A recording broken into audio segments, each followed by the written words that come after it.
Halo,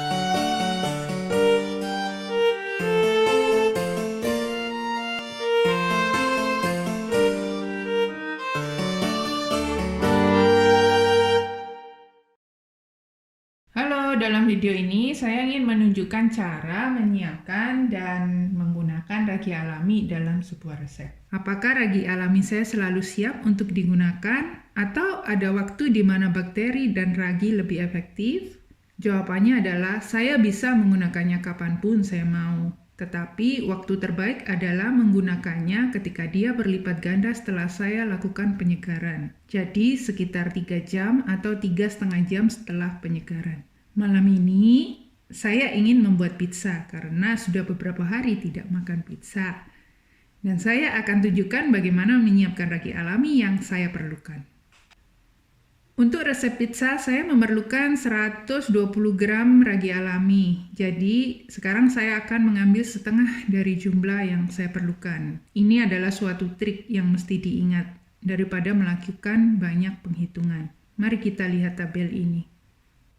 Seperti yang bisa dilihat di sini, saya memerlukan 120 gram. Jadi, saya akan mengambil ragi saya sebanyak 60 gram dan saya ikuti prosedur penyegaran seperti yang saya tunjukkan dalam video sebelumnya, yaitu 60 gram ragi alami ditambah 60 gram terigu ditambah 30 gram air. Totalnya 150 gram.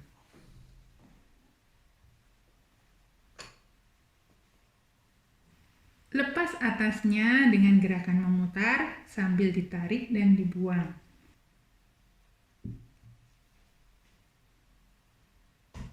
Sekarang kita timbang bahan-bahannya.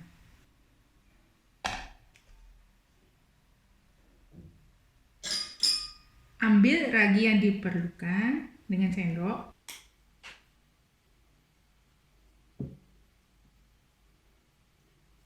(60 gram).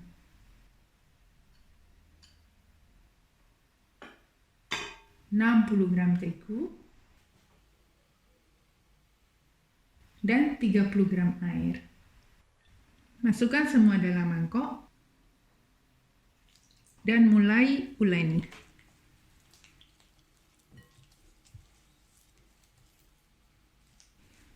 Sambil menguleni, saya menggosokkan ke seluruh dinding mangkok untuk membersihkan tepung yang melekat. Satu hal untuk diketahui bahwa bahkan setelah berlipat ganda ataupun menjadi 3 kali lipat, berat ragi tidak akan berubah.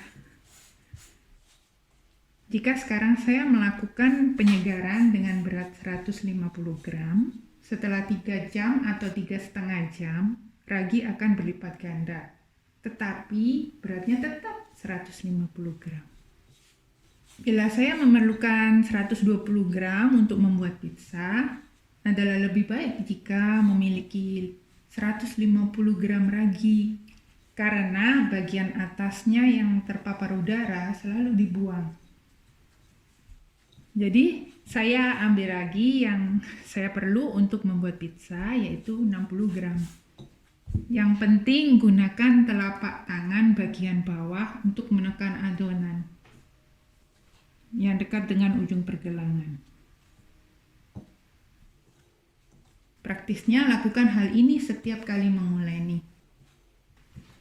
Sedikit lagi, belum selesai. Total saya harus menguleni 4-5 menit. Cukup sudah, bulatkan seperti bola.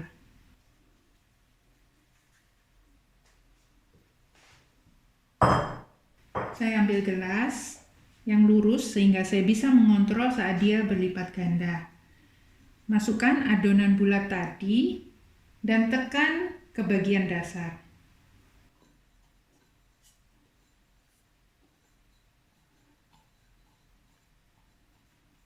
Saya tutup dengan sepotong kain karena ragi harus bernafas, jadi tidak boleh ditutup rapat. Ikatkan karet untuk penutupnya. Dan saya taruh karet satu lagi juga sesuai dengan level adonan untuk mengontrol pertumbuhannya. Sekarang saya diamkan selama 3 jam atau 3,5 jam Dan ketika telah berlipat ganda, saya akan gunakan untuk membuat adonan pizza saya. Ragi alami yang lebih ini akan saya segarkan juga dan akan senantiasa menjadi ragi alami saya. Caranya tentu saja sama dengan yang sebelumnya, yaitu proses penyegaran. Sekarang saya percepat videonya supaya tidak membosankan. Sudah hampir siap. Oke, sekarang saya sudah selesai melakukan penyegaran ragi alami saya. Yang ini untuk diteruskan dan akan saya simpan di dalam kulkas. Yang ini dalam 3 jam atau 3,5 jam akan saya gunakan untuk membuat adonan pizza saya. Ini akan saya letakkan di sini karena membutuhkan suhu ruang untuk dia berkembang dalam 3 jam atau 3,5 jam. Idealnya suhunya 27 derajat Celcius. Dan ini ragi alami saya akan saya simpan di dalam kulkas untuk 3, 4, 5 hari ke depan. Entah sampai kapan nanti saya akan membuat sesuatu baru saya ambil. 3,5 jam telah lewat. Seperti kita lihat, ragi alami sudah berlipat ganda dan dalam potensi penuh. Saya mulai untuk mengadon pizza. Saya akan perlihatkan bagaimana menggunakannya. Untuk membuat pizza saya memerlukan 120 gram ragi alami. Saya ambil ragi saya dan menimbangnya. Resep saya membutuhkan 300 gram air, jadi saya akan timbang langsung dalam mangkok ini. Saya ambil ragi alami yang sudah saya timbang tadi, lalu saya masukkan dalam mangkok dan mulai melarutkannya dengan cara ini.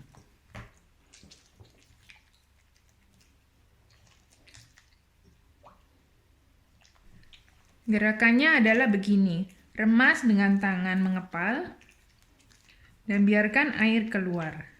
Saya lakukan ini selama beberapa menit hingga memperoleh hasil seperti ini.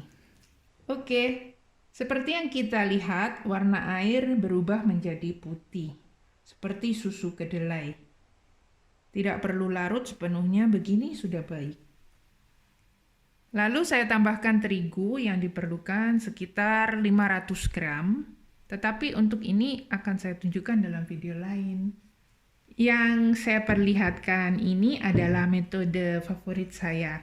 Beberapa orang mengambil raginya, saya akan menggunakan sisanya ini untuk menunjukkan caranya dengan cepat. Saya membuat potongan-potongan kecil, memasukkannya dalam mangkok, dan kemudian bisa menambahkan terigu langsung ke dalamnya.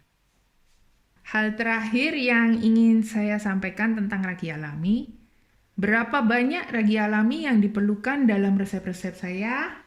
Tergantung dari jenis resep dan waktu yang diinginkan untuk mengembangkan adonan. Boleh saya katakan kita bisa menggunakan dari 15% minimum. Misalnya untuk roti yang membutuhkan waktu lama dalam proses pengembangannya, hingga maksimum 50% atau bahkan lebih. Sampai jumpa.